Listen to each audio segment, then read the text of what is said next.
أو بلغت في رفع نبرة التحدي حتى أصبح الفصل لزاما طب أنا لازم أسألك بقى سؤال مهم، عشان أنا يعني الموضوع ده أحيانا بيربكني.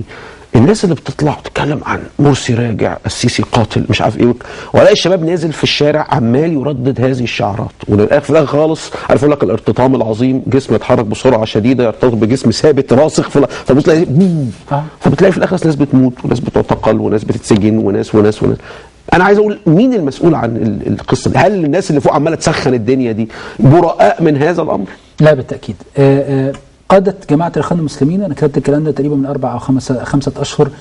أنا أسامح الشباب، أنا كنادر بكار أسامح الشباب الذين اعتدوا ومارسوا اعتداء سواء على شخصي أو على حزبي، لكن لا أستطيع أبدا بحال من الأحوال أن أسامح القادة، لأن القادة كانوا أمام خيارين: إما خيار تجرع مرارة السنة سواء كنت أنت فيها ظالم أو مظلوم، والتفكير مش هقول لك ببرجماتية والله، بعقلانية في كيفية إدارة الخسائر. أنا ما بقولكش اقبل، أنا بقول لك دير الخسائر. أنت تاجر، خسرت نص راس مالك، أنت بقى مصمم تخسره كله. ليه؟ إما أنا قلت خيارين: إما أن تستطيع وتمتلك الشجاعة لإدارة الخسائر، أو أن تزيد من فكرة المظلومية عشان توصل لكربلاء. كربلاء دي تعمل إيه بقى؟ كربلاء دي تحاول تنقذ بها ماء وجهك أمام برضو أتباعك، وأمام برضو الناس اللي بتنظر لك، وأمام الناس اللي هتكتب أدبياتك في العراق وفي الخليج وفي العالم كله، وتعيش أنت على هذه الذكرى. لأن بالمناسبة إحنا محتاجين نفتح حتى الدروس التاريخ بتاعت عبد الناصر 54 و56 اللي أصبحت عند كثير من أبناء التاريخ الإسلامي، وأنا أتكلم بمنتهى الصراحة مع حضرتك، مسلمات لمجرد أن من كتب أدبيات هذه اللحظة هم من ينتمون إلى جماعة الإخوان المسلمين. فالأمر بيكرر تاني للمرة الثانية في هذا التوقيت، أن القادة من استطاع منهم الهرب هرب، وانتزع لذلك ما انتزعه من النصوص الإسلامية، انه كأنه بيهاجر من مكة للمدينة، انا لا ادري كيف يعني، وان دي كانها هجرة موسى او فرار موسى من الفرعون، ودفع بالشباب لأتون معركة هو يعلم من البداية انها محسومة، لكن يريد ان يحسن موقفه اما في الادبيات نفسها اللي هتكتب عنه انه لم يتنازل ولم يفرط ولم يداهن وما الى ذلك، ومن ناحية اخرى يريد افساد المشهد على من سيأتي من بعدي، بمعنى انا ومن بعدي الطوفان، يعني لن تأخذ هذه الارض الا ارضا محروقة. للأسف الشديد قادة الإخوان المسلمين في الداخل أصروا على فكرة الدافع بالشباب هروبا من مواجهة هذا الشباب، هروبا من مواجهته، هروبا من الاعتراف أمامه أن دعونا نأخذ خطوة للوراء. مثلا أنا لما بقول قرار سياسي لقواعد، ما أنا معتبر طبعا الناس يعني بناحية عاطفية هتقول لي أنت خاين وأنت تراجعت وأنت جبان. خلي عندي أنا بقى الشجاعة أن أنا أواجه الناس وأقنعهم بمنطقي عن أن أنا أهرب من هذه المواجهة وأقول لهم انزلوا وواجهوا. طب أنت عملت المصالح والمفاسد بتاعتك وهربت من رابعة، سبت الشباب اللي هو امتلأ قلبه وامتلأ عقله حماسة باللي انت بتقوله، سبته هو يواجه وكأنه بيواجه جيش من الكفار وحاطط له المتاريس، كلام كله عقلانيا لن يصمد، وكلام كله هيؤدي لمزيد من الخسائر، بس انت قلت له دي عشان معركة الإسلام. حقيقة أنا في شغف حقيقي، شغف ممتزج بالمرارة، اللي أشوف بعد كده قادة الإخوان هيعملوا إيه بعد 8 سنين يا سيدي، مش بعد دلوقتي ولا بعد 4 سنين، هتعملوا إيه عشان ترجعوا تاني للسياسة؟ دي في دمكم، يعني أنت في دمك أنت هترجع تاني مشهد سياسي. أنا في شغف ممزوج بالمرارة أن أفهم كيف ستقنع شبابك كما أقنعتهم من قبل، بعد لما السادات خرجكم من السجون أقنعتهم من قبل أن إحنا لازم تاني ندخل المشهد السياسي، رغم أن الدولة ما قدمت لكش حاجة على زعمك باللي حصل أيام جمال عبد الناصر، ما عوضتكش عن حاجة وأنت دخلت وانخرطت في العملية السياسية. وقت مبارك أنت كنت عارف، عشان هم بيتكلموا عن المعتقلين، كان في 50,000 معتقل إسلامي بالعدد، 50,000 معتقل إسلامي، الانتماءات مختلفة، عشان هو أنت دلوقتي هو بيميع كل الانتماءات، فأنت كان في 50,000 معتقل سياسي أيام مبارك، كنت أنت بتشارك في الثمانينات التسعينات الألفينات، 2005 كان عندك اتفاق مع أمن الدولة، كل ده أنت كنت شايف فيه إنه مقبول ويمشي. إنما الآن أنت قلت ياخد كل حاجة يا ما ياخدش حاجة خالص. دي سياسة للأسف الشديد. أنا مش شايف أي رأي شرعية هنا، أنا شايف دي سياسة. اللي بيدفع ده ما أنهي بيه، وأنا يعني مبسوط إن حضرتك اديتني هذه الفرصة، خرجت كل ما في صدري يعني. اللي بيدفع الثمن هذا الشباب اللي للأسف بقول له معلش استحملني، انت ما قريتش اللي حصل في الجزائر، مش هقول لك ما عشتوش، انت ما قريتش ازاي 10 سنوات كاملة من المذابح في الجزائر. والله العظيم انا ما مهتم اقول لحضرتك مين اللي عملها، لان الطرفين اشتركوا فيها، بس انا عندي المحصلة النهائية بعد 10 سنوات 250,000 قتيل، 250,000 قتيل وأكثر من 1,000,000 مشرد وجريح وهجروا الوطن، وفي النهاية اللي حصل بوتفليقة قال المصالحة الوطنية كل اللي عليه أي جرائم هتسقط واللي في الجبال ينزلوا، وبعدين ورثت وطنا ممزقا.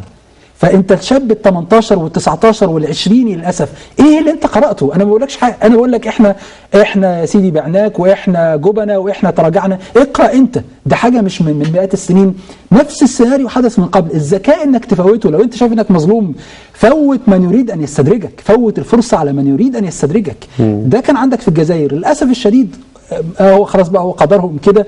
فلسطين أنا لازم اتكلم على هذه المساله برضو، من اراد ان يستدرجك انت قبلت منه الاستدراج وخليتنا دلوقتي انت حققت للاسف الشديد المعادله اللي ما عرفش كان الصهيوني يحققها على مدار 50 سنه، انك اختزلت القضيه الفلسطينيه في غزه فقط.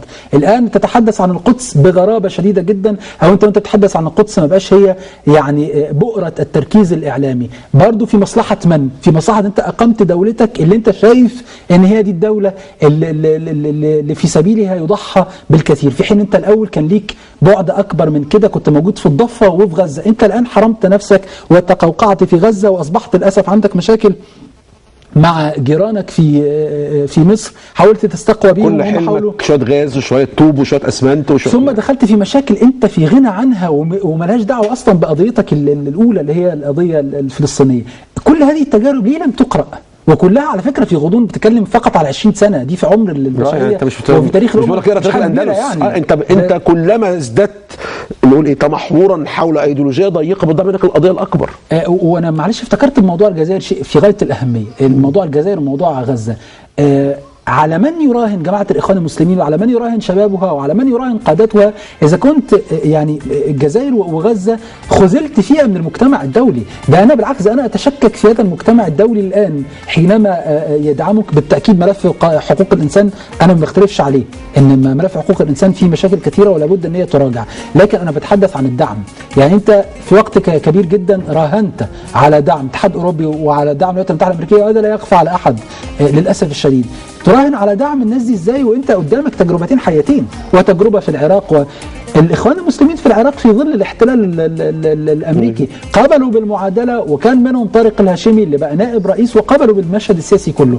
فشيء يعني غريب جدا. هو انا بس لازم اقول لك حاجه، انا بسمعك، انا اعرفك من ساعه ما ظهرت على المسرح، انت بتنتقل نقلات فيها نضج. انا بقول ده يعني ما اقصدش ان انا امدحك يعني، بس اقصد انه عاقل انك تفكر كده، لانه ما فيش جماعه تتحدى دوله الا حاجه من اتنين، يا الدوله تنتصر فتسحق الجماعه، يا الدوله تنقسم فنقع في حرب الاف فنخسر كلنا كل حاجه.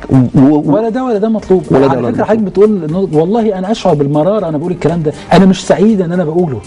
ان حضرتك تذكر هذه البديهيات انا مش سعيد بيه، انا ممرور. انا برضو حاطط نفسي في خانه اداره الخسائر.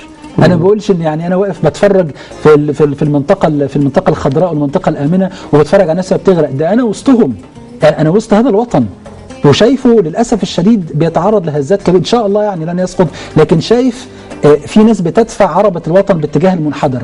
على فكره مش الاخوان وبس، وفصيل اخر ايضا بيصر على استدعاء الذاكره القمعيه وخلق عدو مع كل اشراقه شمس. الاثنين بيدفعوا عربه الوطن على المنحدر. انا بقول قلل الخسائر، انا بقول لك ارجع خطوه للوراء عشان مصلحه هذا الوطن. انا بشكرك. انا سعيد اني كنت معاك، بس احنا هنقعد بقى نتكلم في الحاجات دي كتير لان عندنا بلاء. وبعدين في احمد خليل انا عايز استضيفه وانا اقول له على الهوا انا عايز استضيفك، بس اللي احنا هنتكلم فيه ما ينفعش في وسط الخناقه، لازم تقعد كده تفكر فلا احمد جميل جدا يعني وهيدي جرعه اداريه جميله جدا. وبيجتهد في مجال احنا محتاجينه. مشاكل مصر الاداريه ديت اعتقد ان احنا محتاجين نتكلم فيها طبعا بالتاكيد. فوعد يا ابو حميد ان شاء الله نلتقي باذن الله تعالى. نادر بشكرك شكرا جزيلا. اعزائي المشاهدين، هذا ما امكن اراده وتيسر اعداده وقدر الله لنا قوله. نشوف حضراتكم على خير بكره ان شاء الله.